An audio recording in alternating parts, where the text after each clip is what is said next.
प्रिय विद्यार्थियों, सुप्रभात। आज हम कैदी और कोकिला पाठ के शेष भाग का अध्ययन करेंगे। कैदी और कोकिला, कवि माखनलाल चतुर्वेदी जी, आपको इससे पूर्व में समझाया हुआ था। आगे की कविता, क्या देख न सकती जंजीरों का गहना, हथकड़ियाँ क्यों यह ब्रिटिश राज का गहना, कोल्हू का चर्रक चू जीवन की तान, गिट्टी पर अंगुलियों ने लिखे गान, हूँ मोट खींचता लगा पेट पर जुआ, खाली करता हूँ ब्रिटिश अकड़ का कुआं, दिन में करुणा क्यों जगे रुलाने वाली, इसलिए रात में गजब ढा रही आली।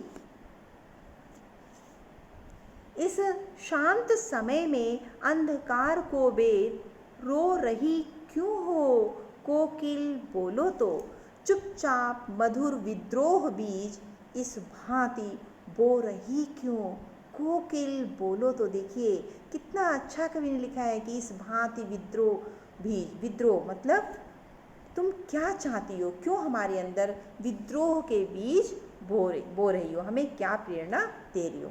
देखिए कवि किस तरह से भाव प्रस्तुत करते हैं। कवि ने किस तरह से अपने शब्दों में कहा है। प्रस्तुत काव्य पंक्तियों में कवि माखनलाल चतुर्वेदी जी कहते हैं कि हे कोयल, क्या तू रात्रि में असमय इसलिए क्रंदन मचा रही है क्योंकि तुझे हमारी बेड़ियां पसंद नहीं है, तू इसे बंधन की बेड़ियां समझकर अप्रसन्न हो रही है। किंतु हमारे लिए यह हथकड़ियाँ नहीं अपितु ब्रिटिश राज द्वारा प्रदत्त यानी दिए हुए आभूषण हैं जो हमारा श्रृंगार कर रहे हैं, हमारा गौरव बढ़ा रहे हैं। हमने जेल के इन शिखंचों यानी पीछे बीच में अंदर रहकर को स्वयं स्वीकारा है। हमारे लिए तो कोल्हू की चर्रक चूं ध्वनि, कोल्हू बच्चों पुराने समय में कोल्हू चलता था जिसे कि बैल चलाते थे, जिसमें तेल निकाला जाता था। आजकल भी कहीं कहीं से, जैसे मध्य प्रदेश की ओर हम जाएं तो गन्ने का रस निकाला जाता है, चारों ओर घूम घूम कर बैल चलता है और कोल्हू चलता है। हम आपको इसकी फ़ोटो मिलेगी, ज़रूर दिखाएंगे।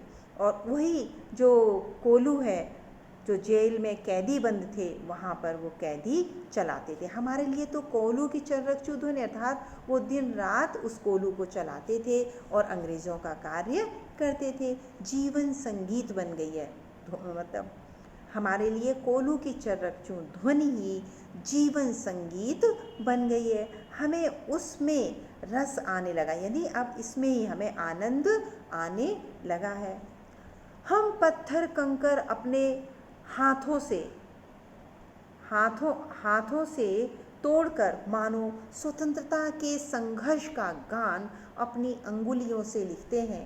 हथौड़े से पत्थर तोड़ने की क्रिया हमारे भीतर यह प्रेरणा और उत्साह जगा देती है कि हमें एक दिन इसी भांति ब्रिटिश शासन रूपी पत्थर को भी तोड़कर स्वतंत्र होना है।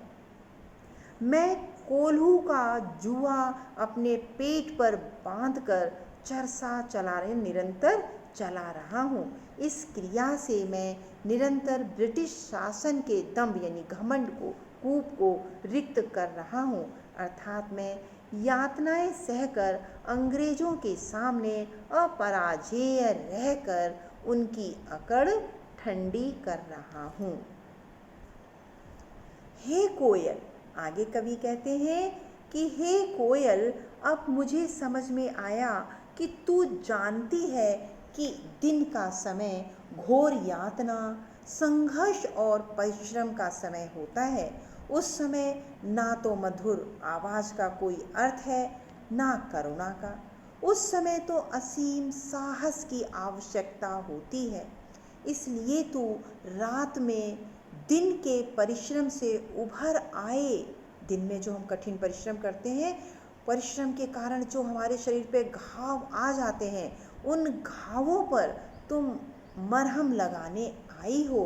हे कोयल, अपने मुख से बोलकर स्पष्ट करो कि तुम इस शांत, नीरव, रात्रि में सारे अंधकार को बेधते यानी तोड़ते हुए रुदन क्यों कर रही हो? क्यों क्रंदन यानी शोर मचा रही हो? तुम्हें क्या दुख है? तुम अपनी वेदनामयी मधुर आवाज से हमारे हृदय में विद्रोह क्यों पैदा कर रही हो? कोकिला, हे कोयल रानी, तुम कुछ तो मुझे बतलाओ, आखिर तुम ऐसा क्यों कर रही हो? आगे पंक्तियाँ, काली तू रजनी भी काली, शासन की करनी भी काली, काली लहर कल्पना काली, मेरी कोठरी काली, टोपी काली कमली काली, मेरी लौह श्रृंखला काली, पहरे की हुंकृति की ब्याली, तिस पर है गाली ए आली। इस काले संकट सागर पर मरने की मदमाती, कोकिल बोलो तो अपने चमकीले गीतों को क्यों कर हो तैराती, कोकिल बोलो तो। विद्यार्थियों, यहाँ पर रजनी मतलब रात, शासन आप ब्रिटिश शासन, और कोठरी यानी जो जेल खाना है, कारागृह, उसके लिए कहा गया है। कमली कंबल के लिए कहा गया है, कंबल जो ओढ़ने वाला कंबल होता है, कंबल। और टोपी आप जानते ही है जो सिर पर लगाई जाती है। लौह श्रृंखला मतलब जो लोहे की बेड़ियां कैदियों ने पहन रखी है, उनके लिए कहा गया है। इसका मुख्य भाव है, कवि, यहाँ पे कवि है, कवि कोयल को संबोधित करके कहता है, हे कोयल,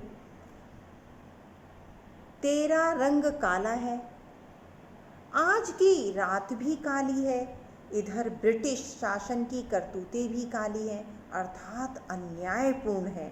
कारागृह में रहते हुए मेरे मन में कई भयंकर कल्पनाएं और भावनाओं की काली तरंगे उठ रही हैं। मेरी काल कोठरी जिसमें मैं बंद हूँ, वह भी अंधकारमयी अर्थात काली है। मुझे ओढ़ने के लिए दी गई टोपी और कंबल का रंग भी काला है। मुझे बांधने वाली लोहे की जंजीर भी काले रंग की है। इस काले अंधकारपूर्ण अन्यायपूर्ण वातावरण में पहरेदार की हुंकार मुझे सर्पणी यानी सांपिन, नागिन के समान डसने वाली लगती है। इतना अन्याय होने पर भी मुझे कारागृह के सिपाहियों द्वारा गालियां सुनने को मिलती हैं, अर्थात जो अंग्रेजी हुकूमत के लोग हैं वो हमें अभद्र गालियां देते हैं। इतनी यातनाएं देने के पश्चात भी वे हमें अभद्र बातें भी कहते हैं, गालियां भी देते हैं। हे सखी कोयल, कारागृह के इस संकटपूर्ण समुद्र में तुम क्यों मरने की ठान कर आई हो? तुम मस्ती से यहाँ गा अवश्य रही हो, किंतु यहाँ तुम्हारे जीवन का कोई भरोसा नहीं है। तुम पर सदा संकट के बादल व्याप्त हैं। तुम अपने प्रकाश भरे, आशा और उत्साह भरे गीतों को इस अंधेरी रात में, वह भी कारागृह पर मंडराकर, क्यों व्यर्थ कर रही हो? मुझे स्पष्ट अपने मुख से बोलकर बतलाओ। कवि जो जेल में कैदी बंद है, वह कोयल को संबोधित करते हुए कहता है। आगे की पंक्तियाँ, मुझे मिली हरियाली, यहाँ पे कोयल बोल रही है, हरियाली है शब्द। मुझे मिली हरियाली डाली, तुझे नसीब कोठरी काली। ये कोयल कैदी को कह रही है। मेरा तेरा, अब ये कवि कह रहा है, तेरा नभ भर में संचार, मेरा 10 फुट का संसार। 10 फुट मतलब जो जेल की कोठरी है कैदी की, वो 10 फुट की है। तेरे गीत कहावे वाह, कि तुम जो मधुर गान में गाती हो तो लोग तुम्हारी प्रशंसा करते हैं। रोना भी है मुझे गुनाह, लेकिन हम यहाँ रोते भी हैं तो हमारा गुनाह है, क्योंकि अंग्रेजी हुकूमत के लोग हमें रोने पर भी हमें प्रताड़ित करते हैं। देख विषमता तेरी मेरी, बजा रही तिस पर रणभेरी। इस हुंकृति पर अपनी कृति और कहो क्या कर दूं, कोकिल बोलो तो मोहन के व्रत पर। मोहन यहाँ पर हमारे राष्ट्रपिता महात्मा गांधी के लिए आया है कि मोहनदास करमचंद गांधी के लिए आया है। प्राणों का आसव किसमें भर दूं, कोयल बोलो तो। आगे इस कविता का मुख्य भाव। प्रस्तुत काव्य पंक्तियों में कवि माखनलाल चतुर्वेदी जी कहते हैं, हे कोयल, तुझे बैठने के लिए हरियाली से परिपूर्ण डालियां हैं। देखिए किस तरह से कवि जो कैदी है बोल रहा है कि तुम्हें तो हरियाली, हरी भरी डालियां मिली हुई हैं। तू प्रकृति के आंगन में स्वतंत्र विचरण करती है, मुझे अंधेरी कोठरी में रहकर ही घुटना पड़ता है। तू खुले आकाश में विचरण करने वाली पक्षिणी है, यानी पक्षी है, चिड़िया है। पूरे नभ में तेरा अधिकार है, जबकि मेरी विचरण सीमा मात्र मेरे बंदी गृह का 10 फुट का सीमित कक्ष है, यानी छोटा सा जिसमें वो कैदी बंद है, वो छोटा सा कमरा ही है। मैं अपने बंदी गृह से बाहर घूम नहीं सकता। तू गाती है तो लोग प्रशंसा करते हैं, वाह वाह कर उठते हैं, जबकि मैं रोता भी हूँ तो लोग मेरी वेदना को सुनना भी नहीं चाहते। तेरी और मेरी परिस्थिति में बहुत अंतर है। तू आज़ाद और मैं कैदी हूँ। इतना जानते हुए भी तू युद्ध का संगीत बजा रही है, परंतु हे कोकिल, मुझे यह बतला कि तेरी हुंकार पर मैं और क्या कर सकता हूँ। तेरी प्रेरणा से मैं कारागृह में अपनी ओजस्वी कविताएं तो रच ही रहा हूँ, इसके अतिरिक्त मैं क्या करूँ। मोहनदास गांधी अर्थात मोहनदास करमचंद गांधी अर्थात महात्मा गांधी के स्वतंत्रता के दृढ़ संकल्प को पूरा करने के लिए मैं अपनी प्राण शक्ति किस दिशा में लगाऊं। हे कोकिल, मुझे तुम मार्गदर्शन दो। बच्चों, यहाँ पे जो महात्मा गांधी हैं वो तो सत्य और अहिंसा के पथ पर चलते हुए अपने भारत देश को आज़ाद कराना चाहते थे, लेकिन जो कैदी थे, जो सत्य अहिंसा को छोड़कर वो बस चाहते थे किसी भी तरह से हमारा भारत देश आज़ाद हो। इस कारण उन्हें अंग्रेज़ी हुकूमत कारागृह में यानी जेल में डाल देती थी। विद्यार्थियों, कविता और इस कविता का भाव आपको समझ में आया होगा। आप धन्यवाद।